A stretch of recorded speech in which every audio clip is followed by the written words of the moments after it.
Welcome to the Power of the Tribe. Welcome home 220, everyone. I'm excited this afternoon. We're having a little bit of a shift in the content, and I'm fascinated by our guests' next area of expertise. Behavioral stress management training and coaching entrepreneurs in small to moderate sized companies, keynote speeches at all levels of business, and quite a few of them, teachers and mentors with self-hypnosis, goal setting, time management, weight smoking, study skills, etc. Brain chemistry, behavior modification. These are all elements under the tools that our next guest, Barry Eisen, has brought with us. So I'm really fascinated.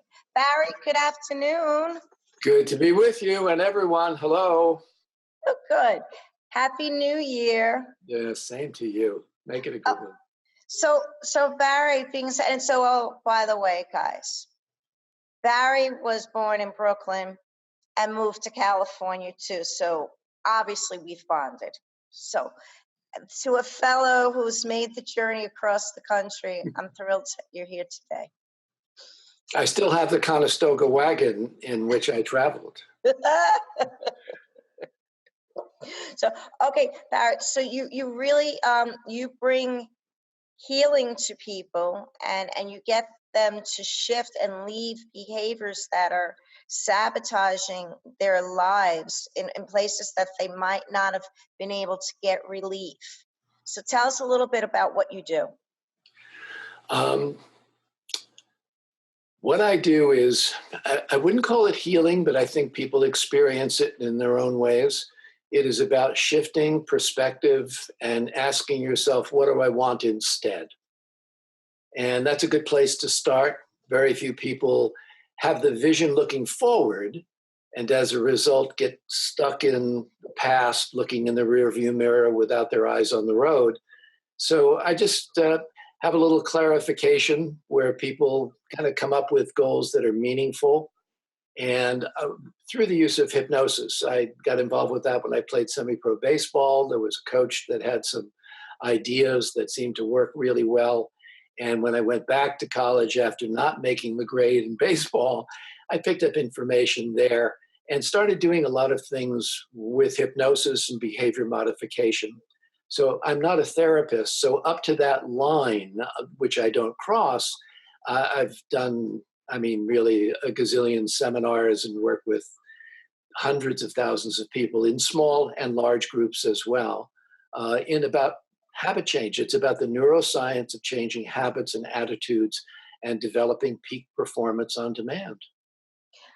I love that. And now we're in the new year and people are definitely looking to fulfill their resolutions and hopefully keep them this year. So your approach is absolutely another essential key for their success. I think for a lot of people, because the word resolutions generally brings up the joke attitude of, where those resolutions going to be in the next 2 or 3 weeks. And people laugh it off and it becomes a self-fulfilling prophecy year after year. If you sit down with corporations, the management who asks questions of, what are we looking for in terms of your performance? You can't joke that off. You have to live up to those expectations. And, part of what I do is coaching, but a lot of what I do is just sharing information that makes it relatively simple to change habits and attitudes. The stuckness in the world is not about the world, because the world is what the world is and the world does what the world does, but how we perceive it through our filtration system either compels us to move forward or keeps us stuck where we are. Some people prefer being stuck because it's safe. But if you want to do something entrepreneurial, if you want to do something that makes you feel better than just mediocre, sometimes you have to break the mold a little bit and be a little adventuresome and set goals that stretch you out. The terminology I'm sure your audience has heard a great deal of, but I really get into the weeds of how-tos, and the how-tos are important. No, I love that too. The whole thing about breaking out of our box and shifting is again, entrepreneurs are naturally people that gravitate to leadership to begin with by nature, creating something new, and that's really empowering what you do. It's it is empowering, whether it's entrepreneurs or otherwise. But with entrepreneurs in any field, just like in any other area of life, you have that Pareto principle, the 80-20.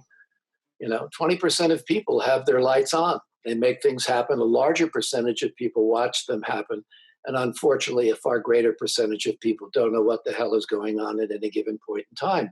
They read the newspapers, they listen to, stuff that is not well founded in information. And because we fill in the blanks with little tidbits of information, we create our own perceptions and our own self-image, how we see ourselves and how we view the world as a result. So, getting stuck is in the purview of many entrepreneurs. No matter how much gusto a person has, you've really got to do it methodically. Set the goals, create the plans, be consistent. And most people know that. But how do you be consistent when it's almost counterintuitive and it doesn't feel good to be rejected, to step up out of your comfort zone? Hypnosis really bridges the gap, and most of the neuroscientists are on board with, if you want to create what is called neuroplasticity, you have to exercise your brain by creating the positive pictures, the sounds, the feelings. That's a little NLP for some of you guys that out there that know what I'm talking about. Neurolinguistic programming, it's not a big secret. You hear it, you see it, you feel it. You do that in a relaxed state, and what you're doing is you're impacting the brain cells. And the more you do that with consistency, the brain cells that fire together wire together, and you end up with creating habits. So interesting. So the last speaker I had was talking about that when you have memories are actually associated with feelings. So that's what you're saying. So you're actually creating that purposeful memory through that feeling and adhering that to the brain. Yeah. Who am I? And actually, we don't remember the actual existence of something. We remember the thought of it.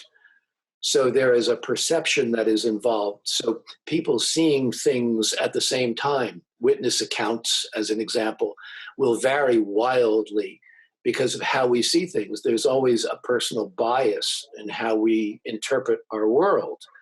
So to cut through the bias and to let go of the resistance that bias creates, hypnosis will speed up the learning process 2 to 5 times what it would normally be.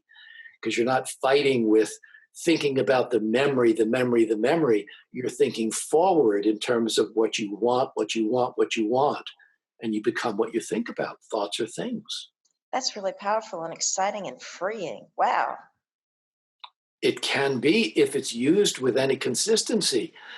I talk to a lot of audiences who have certainly been there and done that, and they've read the books and they've been, through the TED Talks, et cetera, et cetera, et cetera. And they nod their heads and still complain, about their stresses and about their problems and about this. And they're problem oriented. And, instead of how do we solve the problem, people feel safe staying where they are. But for those people that want to venture out of that, there are certainly answers. I'm not the only show in town. Everybody has really good information, but the real key is the consistency. And, if it's something that's fun and easy to do, people will generally do it. If it's couched with a lot of terminology and a lot of, oh, I can't do that, then we sabotage ourselves. And that's where the true sabotage in the world is. It's not outside. They're not out to get you. You're out to get you if you're finding problems. That's wow. That sheds a lot of light on so much. Is it not true? Yeah. So from our conversation, you're living life joyously, and I was thrilled to hear all about that. So now, being an inspirational leader, Yikes! What is? Yes, I'm calling you that. What is your secret to living life to the fullest, with connecting people around you and having fun? I think there's a lot of keys. Nothing that is so pointed but it's like the checklist that most neuroscientists will give you. One, you have to be healthy. You can't give if you're debilitated and people are catering to you. So for me, not to be a burden and to feel the energy. I mean, I've been around the sun a number of times, like 75 to be exact, but I'm at the gym every morning and I lift and I do the anaerobic exercise. Okay, Google it up. And I've been a vegetarian. I'm not espousing that for anybody else, but I've been a vegetarian for about 39 years.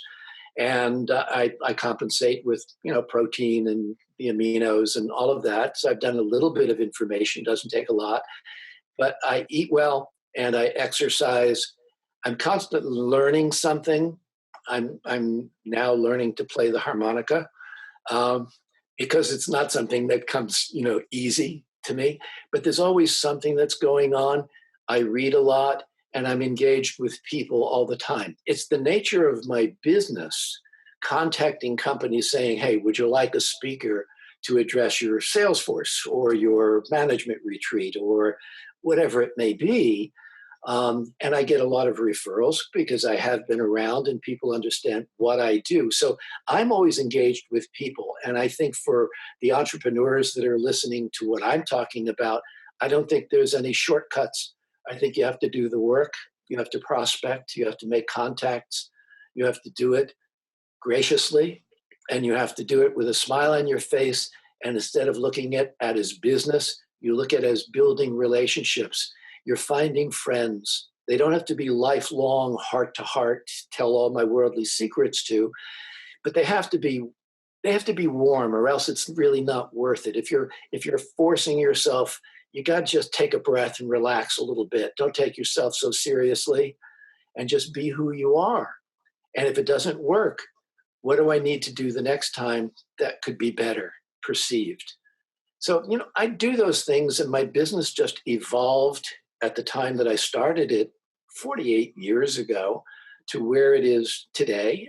I'm not a monolith, this is, I grew up with my kids, so there was a lot that I gave up in the way of business to be available, because to me, that's more important in life than making the dollars. The dollars will come if you're having a good time.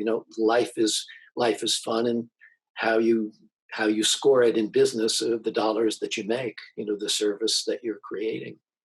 But It sounds a little bit like, again, that you connection, that you're making connections, not simply business calls, but also that you're having fun and you're passionate about what you do. I think so. I don't know an area in my life, and nobody knows me who's listening to me probably, but there's nothing that I think that I would redo. The relationships that I have are just, they're just magnificent. The business has been very rewarding. The kids are a culmination of my wife and my values and principles, and shaking things up every once in a while. We're not really typical grandparents. We kind of get down and dirty and do things that are outside the box. And it just keeps everybody fun. We spent our anniversary a few days ago at the zoo. We just, I mean, it's not unheard of things, but it's just, it's keeping it light and having fun, but paying attention. I think being in the moment is more than just a cliche. You have to pay attention when somebody says, hey, smell this flower, smell the flower. Really get involved. When somebody says, taste this, you might like it. Really, without prejudgments, taste it and make your own evaluations, but get into the taste and the flavor.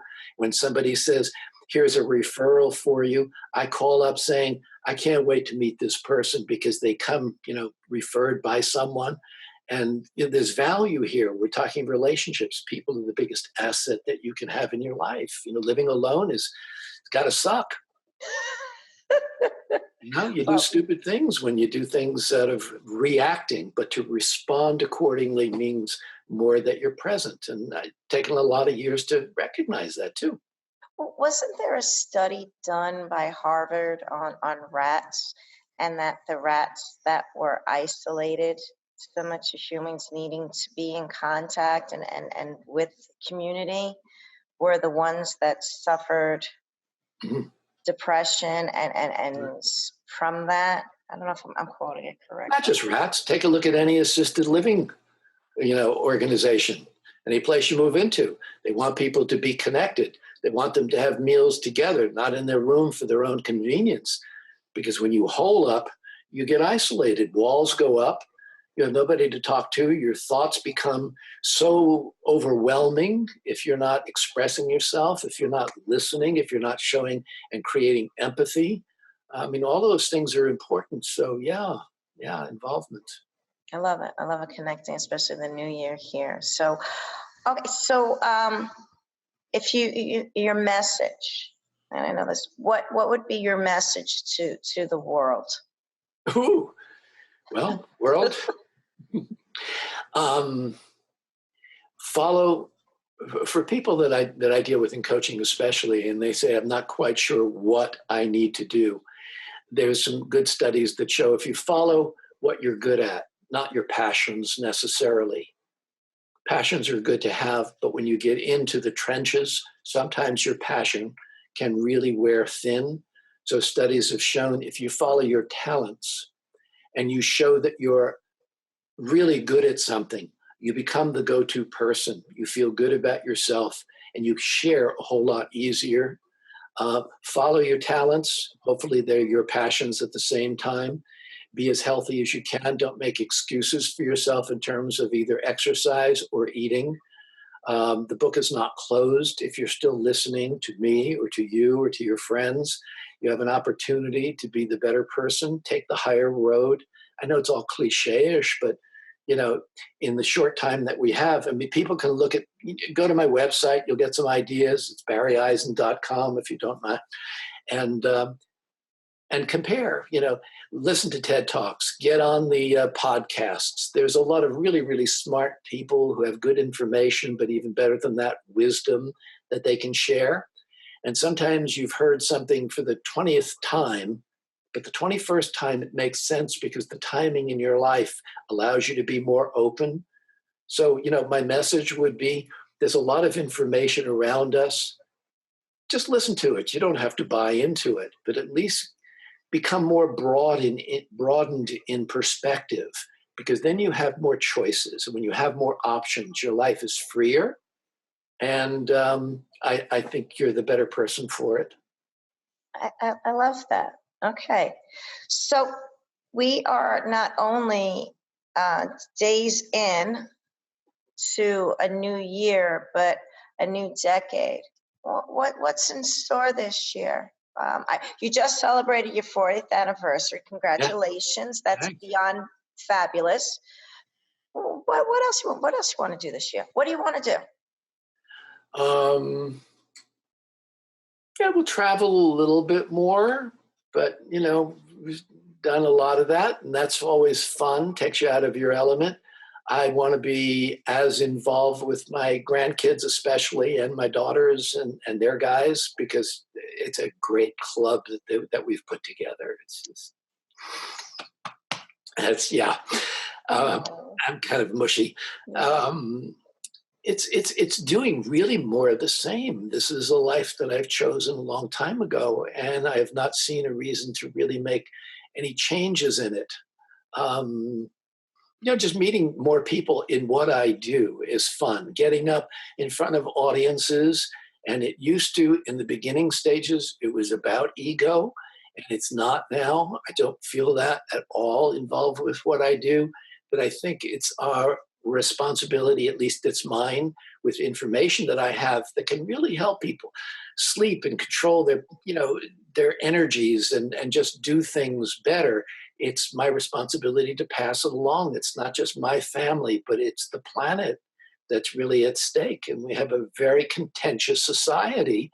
And if this kind of anxiety builds more and more, we'll destroy ourselves. So, you do what you do, and your listeners do what they do. And everybody does just maybe a little bit more in this coming year. Maybe we'll come out of this thing better than we're going into it. Okay, absolutely perfect. Again, the full circle of inspirational leaders is first of all, just standing and trying to do your small change, which then can lead to big change when it comes to looking forward and outward towards other people. I love that. Yeah, there's a lot of cliches that back up what you said, but you said it as well as anybody I've heard. Exactly. All right. Well, I'm going to leave it at that then, Barry. Goodness sakes. Okay. We're good. Okay. Listen. Happy New Year. Let's do dinner at some point, and thank you for coming on. Idea here. So the Power of the Tribe Welcome Home 220. I will be taking my women on a year-long journey of self-discovery. And we'll be having these virtual dinners. We'll be having virtual book readings. We'll be having all different really fabulous connecting activities.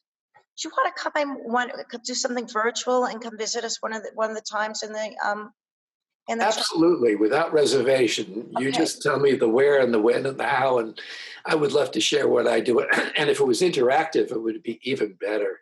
Okay, let's make that happen. That'd be fabulous. I think that would be beyond a great gift, and how illuminating. All right, let's do it. Okay, we'll be in touch.